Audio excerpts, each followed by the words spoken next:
Kênh Nguồn Hy vọng xin giới thiệu đến bạn câu chuyện Đừng đào sâu vào thiếu sót của người khác. Dưới đây là nội dung câu chuyện. Tôi là giáo viên đang dạy cấp 2. Trong một vài lần dạy trên lớp học, tôi đã la mắng một vài học sinh vì tôi cho rằng các học sinh đó đã nói xấu về mình. Nhưng các học sinh này không thừa nhận. Các học sinh này tỏ ra tức giận và không đồng tình. Các học sinh báo cáo với cô giáo chủ nhiệm và báo cáo lên hiệu trưởng nhà trường. Các học sinh này tức giận đến mức muốn đưa việc la mắng và đổ thừa của tôi lên phòng giáo dục. Tôi kể lại câu chuyện của tôi cho đồng nghiệp của tôi nghe về việc này. Bằng sự khuyên giải của đồng nghiệp, câu chuyện cuối cùng cũng được giải quyết ổn thỏa. Khi câu chuyện được giải quyết, tôi liền xem lại tâm tính của mình đối xử với các học sinh này có đúng hay không. Những lời nói của tôi có quá đáng không, và nên làm như thế nào để thay đổi được tính khí này của mình. Tôi luôn cảm thấy khó chịu khi những học sinh có thành tích không tốt lại chính là các học sinh không chú ý đến bài giảng của tôi. Tại sao tôi lại khó chịu và hay la mắng những học sinh này?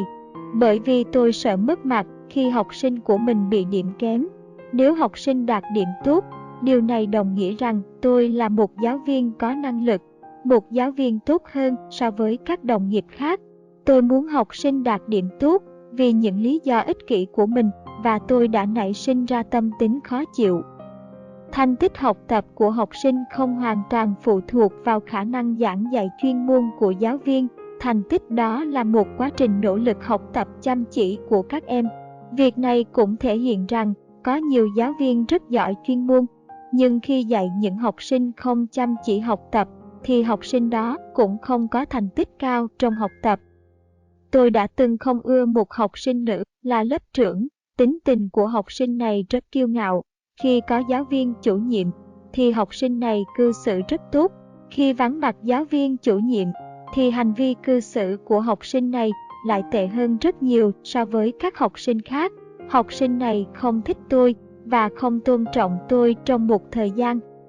Tôi nhìn lại mình cũng có đủ các tâm tính đó của học sinh nữ lớp trưởng kia.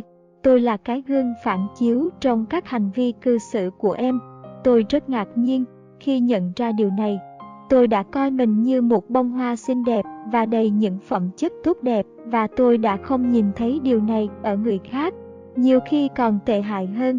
Có lúc tôi cảm thấy bất an và hay cạnh tranh với đồng nghiệp và cấp trên của mình, luôn cho rằng mình có năng lực, có phẩm chất và chăm chỉ nhất so với mọi người. Trong quá trình nhìn lại mình như vậy, tôi thấy mình quá đề cao cái danh, cái lợi của mình. Tôi bắt đầu thay đổi cách nghĩ và cách làm của mình. Khi tôi thay đổi cách nghĩ tốt, đối xử tốt với nữ học sinh lớp trưởng, thái độ của học sinh này cũng thay đổi. Như thể em là một con người khác, một người tốt hơn và chân thật hơn trong các hành động của em mà tôi thường thấy. Một vài lần, em đã mời tôi ăn kem khi tôi đi ngang qua lớp của em.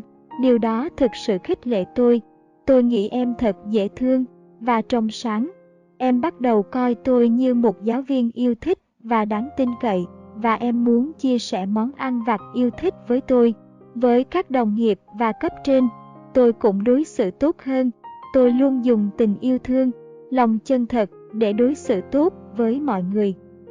Qua vài tình huống của mình ở trên, tôi thấy rằng nếu mỗi người tự hướng nội nhìn vào bản thân mình để cư xử và hành động sẽ là một giải pháp tuyệt vời và kỳ diệu nhất.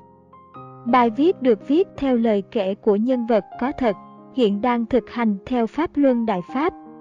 Tháng 10 năm 2021. Tác giả Nguyễn Trường Giang. Trên đây là nội dung câu chuyện Đừng đào sâu vào thiếu sót của người khác. Nếu thấy video này hữu ích, bạn vui lòng nhấn nút like, đăng ký kênh và chia sẻ cho cộng đồng. Chúc bạn luôn bình an, hạnh phúc, tràn đầy sự thiện lương và lòng chân thật. Cảm ơn bạn đã theo dõi.